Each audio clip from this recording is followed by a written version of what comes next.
دنیا کی تاریخ کا سب سے بڑا دن، یہ اتنا امپورٹنٹ دن تھا کہ اس دن سے پہلے مکہ میں تھوڑے ہی لوگ مسلمان ہوئے تھے، لیکن اس دن کے بعد کچھ ہی سالوں میں 3 کانٹیننٹس پر مسلمانوں کی حکومت ہوئی اور اسلام دنیا کی سب سے بڑی سپر پاور بن گئی۔ سپر پاور بننے کے بعد اتنی بڑی ایمپائر کے مسلمانوں کو آرگنائز کرنے کے لیے حضرت عمر رضی اللہ تعالیٰ عنہ اس وقت دنیا کے سب سے طاقتور بادشاہ تھے۔ انہوں نے اسلامی کیلنڈر بنایا، لیکن اب یہ مسئلہ تھا کہ اس کیلنڈر کا پہلا دن کون سا رکھا جائے، تو انہوں نے اس دن کو چنا جس دن اسلام کا سب سے بڑا امپیکٹ، کیونکہ اس دن کے بعد اسلام کی تاریخ، پوری دنیا کی تاریخ ہمیشہ کے لیے بدل گئی۔ ہجرت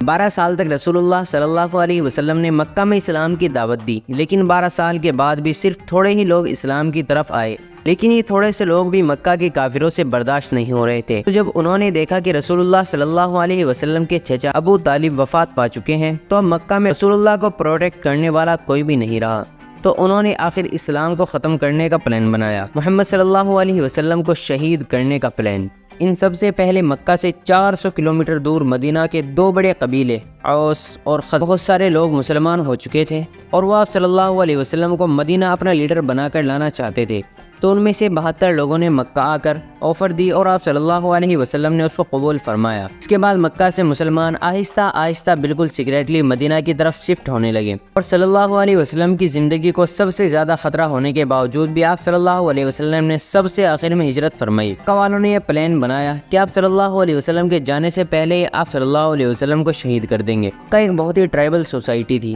جس میں ایک ہی فیملی قریش کے بہت سارے قبیلے آباد تھے، اور ہر قبیلہ اپنے ممبرز کا ہمیشہ دھیان رکھتا تھا، چاہے وہ صحیح ہو یا غلط۔ مکہ والے اس بات سے ڈرتے تھے کہ اگر ہم میں سے کسی قبیلے نے رسول اللہ صلی اللہ علیہ وسلم کو شہید کرنے کی کوشش کی، تو آپ صلی اللہ علیہ وسلم کا قبیلہ بنو ہاشم مکہ کے سب سے بڑے اور اسٹرانگ قبیلوں میں سے تھا، وہ پھر اس قبیلے کو زندہ نہیں چھوڑے گا۔ تو آخر ابو جہل نے ایک پلان بنایا کہ اگر ایک قبیلہ رسول اللہ کو شہید نہیں کر سکتا، تو ہم ایسا کرتے ہیں کہ سارے قبیلے مل کر ایک ساتھ ان پر حملہ کرتے ہیں، جس کے بعد بنو ہاشم ہم سارے قبیلوں سے لڑنے کی ہمت نہیں کرے گا، اس طرح اسلام دنیا سے ختم ہو جائے گا۔ تو ہر قبیلے سے ایک جوان کو اس کام کے لیے سلیکٹ کیا گیا، جو بالکل سیکریٹلی 11 لوگ آدھی رات کو آپ صلی اللہ علیہ وسلم کے گھر کے باہر پہنچے، لیکن جیسے ہی صبح ہوئی انہوں نے دیکھا کہ رسول اللہ صلی اللہ علیہ وسلم کی جگہ پر علی سو رہے ہیں۔ آپ صلی اللہ علیہ وسلم تو ہے ہی نہیں۔ آپ صلی اللہ علیہ وسلم نے ابو بکر رضی اللہ تعالیٰ عنہ کے ساتھ مل کر پہلے ہی پلاننگ کی تھی،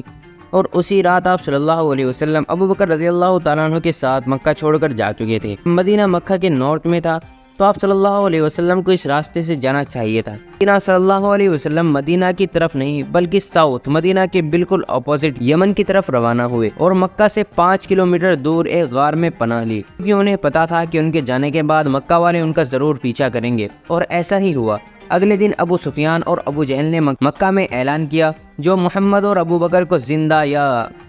لے کر آئے گا تو اس کو 100 اونٹ انعام میں دیے جائیں گے، اور اگر ان 100 اونٹوں کو آج کے زمانے میں دیکھا جائے 1 یا 2 کروڑ بنتے ہیں۔ اس کی وجہ سے مکہ سے بہت سارے لوگ مدینہ کے راستے پر تلاش کرنے لگے، لیکن جب مدینہ کے راستے پر وہ نہیں ملے تو انہوں نے دوسری سائیڈ میں بھی دیکھنا شروع کیا، اور ایک گروپ تو رسول اللہ صلی اللہ علیہ وسلم کی غار کے بہت قریب پہنچ گیا، اور قریب سے دیکھنے کے بعد بھی انہیں وہ نہیں دکھے۔ مکہ میں ابو جہل اور باغیوں نے مل کر حضرت علی رضی اللہ تعالیٰ عنہ کو بہت مارا، لیکن انہوں نے ان کی لوکیشن نہیں بتائی۔ پھر وہ سیدھا ابو بکر رضی اللہ تعالیٰ عنہ کے گھر پہنچے اور ان کی بیٹی اسما سے پوچھا، لیکن انہوں نے بھی کچھ نہیں بتایا۔ ابو جہل نے ان کے منہ پر زوردار تھپڑ مارا۔ حضرت اسما ان سب کے باوجود بھی 3 دن تک مکہ والوں سے چھپ کر غار ثور میں آپ صلی اللہ علیہ وسلم اور ابو بکر رضی اللہ تعالیٰ عنہ کو کھانا پہنچاتی رہی۔ آپ غار ثور سے روانہ ہوئے۔ ابو بکر رضی اللہ تعالیٰ عنہ نے پہلے ہی ایک آدمی سے ڈیل کی ہوئی تھی، اور اسے اپنے 2 بیسٹ اونٹ بھی دیے تھے کہ 3 دن بعد ہم سے آ کر اس غار میں ملنا، اور اپنے ساتھ یہ 2 اونٹ بھی لے آنا۔